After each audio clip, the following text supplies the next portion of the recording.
y a 4 ans, j'ai appris que j'ai été schizophrène. Ma maladie, en fait, a engendré des souffrances de non-intégration à l'école, au niveau scolaire, au niveau de l'apprentissage et au niveau, j'arrivais pas à me faire non plus des amis.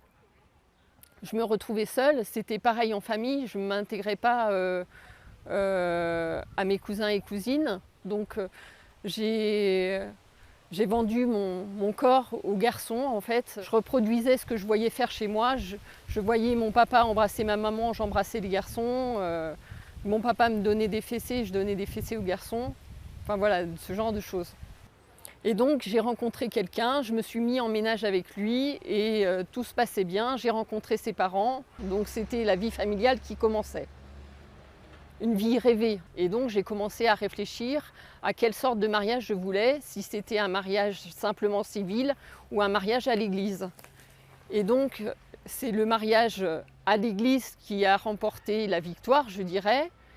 Et j'ai vu dans mon cœur cette contradiction entre le fait que je n'allais plus à l'église le dimanche et le fait de vouloir me marier à l'église.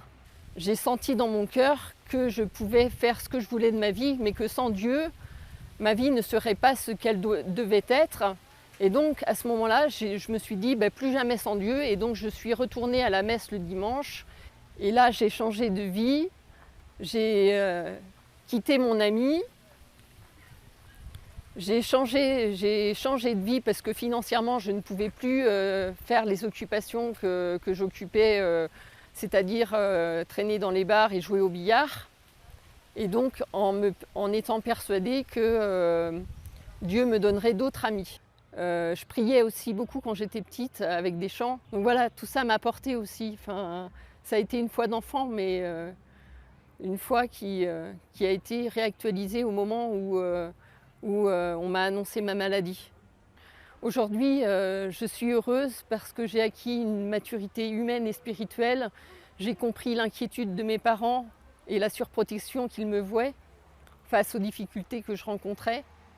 J'ai pu entamer un chemin de guérison et de compassion et de pardon aussi vis-à-vis de mes parents, de mes sœurs, de mes collègues de travail, de toutes les personnes qui m'ont offensée. Ça a été une révélation pour moi.